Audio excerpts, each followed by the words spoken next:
Yang terhormat Bapak-bapak, Ibu-ibu, salam Pancasila. Bapak-bapak, Ibu-ibu yang melihat video saya ini, tolong jangan lupa subscribe, like, dan di-share. Sifatnya gratis. Saya akan mengomentari Dr. Refli Harun SA, RUU HIP dan BPIP tidak penting. Jadi saya lihat di YouTube. Dan saya lihat mengamati komentar Refli Harun dalam channel Refli Harun. Jadi dia akan menyatakan bahwa rencana undang-undang HIP maupun BPIP itu tidak penting. Jadi saya tidak sependapat, apalagi dia seorang sarjana hukum, seharusnya lebih melihat daripada sudut hukum ini daripada sudut yang lain. Karena dia sarjana hukum. Jadi kalau saya sendiri, bahwa RUU HIP maupun BPIP itu sangat penting keberadaannya. Karena apa? Karena ketentuan daripada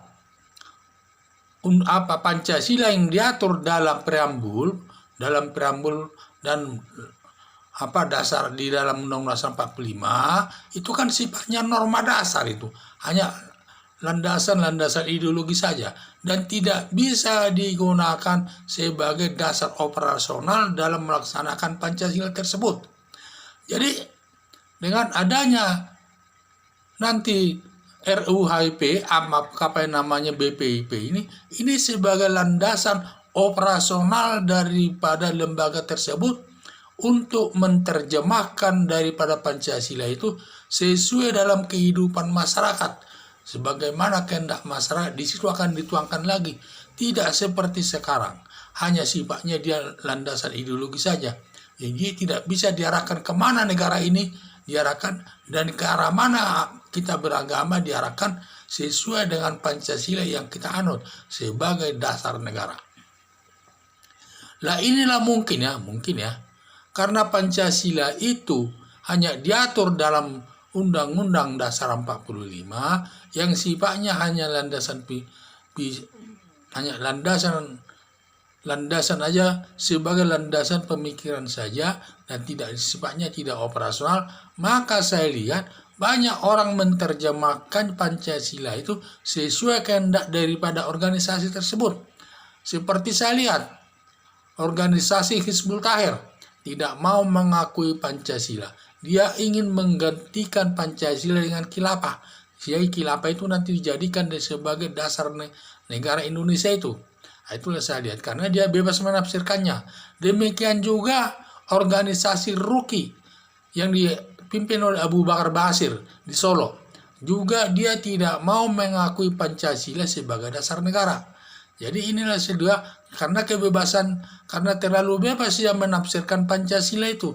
Dan juga ada juga orang yang bilang Pancasila itu tidak penting seperti Rocky Gerung karena dia bebas menerjemahkannya. Demikian juga organisasi Forum Pembela Islam FPI juga dia tidak mau memasukkan Pancasila sebagai dasar organisasinya, yang tidak mau dia mencantumkannya di dalam anggaran dasar dan anggaran rumah tangga FPI itu sendiri. Jadi mereka bebas menafsirkan Pancasila itu, sehingga banyaklah tantangan-tantangan karena tidak ada operasionalnya.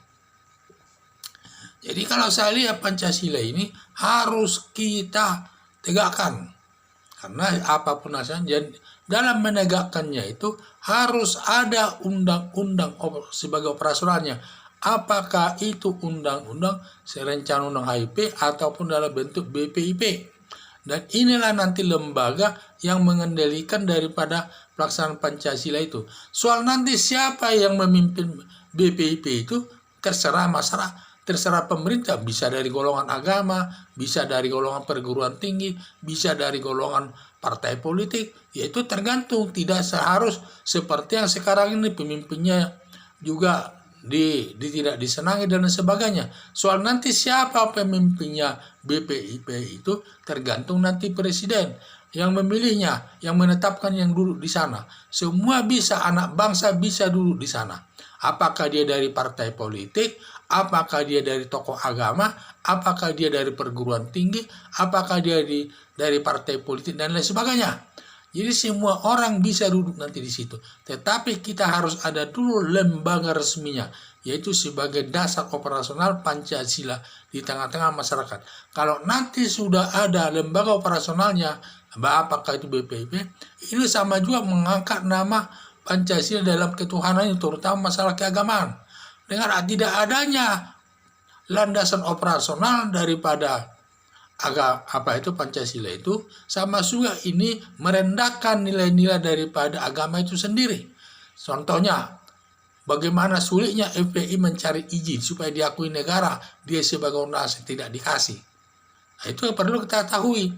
Tidak diakui dia FPI itu, sehingga dia termasuk organisasi terlarang karena tidak diakui pemerintah, tidak diberikan izinnya. Padahal dia mengharap-harap terus. Ini diberikan suatu lembaga resmi tapi melakukan penolakan. Ini sama juga merendahkan daripada masalah keagamaan itu sendiri. Jadi saya mengharapkan, karena kalau saya, apalagi saya sarjana hukum, saya sangat setuju